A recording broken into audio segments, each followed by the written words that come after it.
Alors moi j'ai fait un bac général littéraire. Après ça je suis allé en fac de droit. Ça m'a pas plu, du coup j'ai arrêté d'aller à la fac. J'ai commencé à travailler pendant 2 ans en intérim. Du coup je me suis réorienté vers un DUT technique de commercialisation. J'ai eu la possibilité de passer les concours passerelles, donc pour arriver en école de commerce. Une fois les concours passés, j'ai choisi d'aller à Dijon.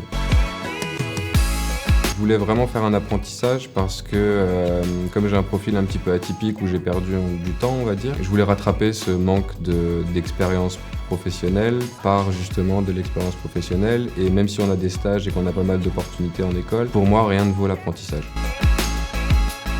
Le format apprentissage dans mon école, c'est 3 semaines en entreprise, 1 semaine à l'école. Tous les mois, les vacances scolaires se passent en entreprise. Ma dernière année d'apprentissage, moi je la fais uniquement en entreprise parce que ça fait partie, c'est comme ça que c'est fait dans mon cursus.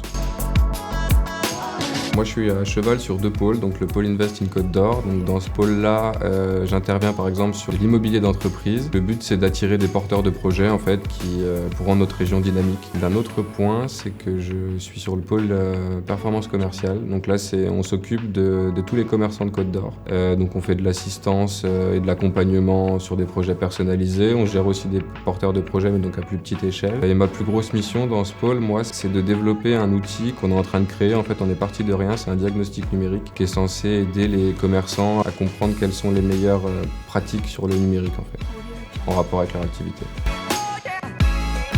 Moi, ma formation, elle est assez large. Donc, on voit de la comptabilité, on voit de la communication, on voit du marketing sur les 3 ans. On parle aussi de commerce avec de la négociation, par exemple. On fait du business international. On a des langues aussi, forcément. Une LV1 et une LV2. Et en toute fin, donc le dernier semestre, c'est un semestre de spécialisation. Donc, moi, j'ai fait une spécialisation stratégie commerciale, donc avec 4 matières enseignées par des professeurs qui sont aussi des professionnels à côté. Et donc là, c'était super intéressant parce qu'on avait des personnes qui viennent de grosses boîtes et qui ont géré de grosses structures. Donc c'est super valorisant pour nous.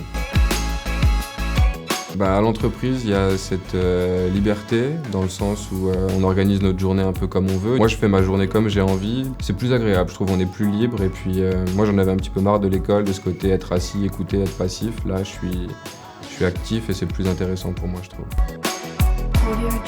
À titre personnel, moi j'ai un gros penchant vers la communication. Je suis pas fermé, j'attends les bonnes opportunités en fait, de voir ce qui va se présenter à moi. Je suis quelqu'un de très curieux, donc je peux aller dans des domaines qui sont complètement opposés, mais qui peuvent m'intéresser autant l'un que l'autre. Foncez.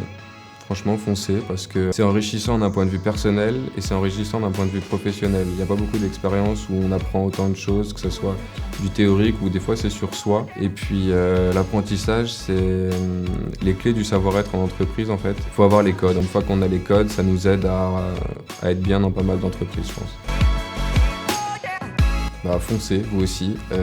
Déjà parce que l'État vous aide pour embaucher des jeunes en apprentissage. Et de 2, parce qu'un apprentissage d'1 an ou 2, c'est un employé qui vous coûte pas spécialement d'argent et que vous pouvez former comme vous le voulez.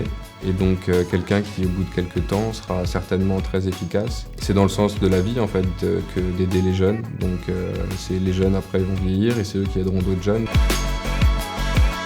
L'avenir, je sais pas, parce que est-ce qu'il y a suffisamment d'entreprises pour héberger tous les jeunes, ça je sais pas, mais en tout cas, faut qu'il y en ait un maximum qui le fassent, ouais, je pense, parce que ça habitue à avoir un certain cadre de vie. Encore une fois, que ce soit sur le plan personnel ou professionnel, ça apprend à être autonome.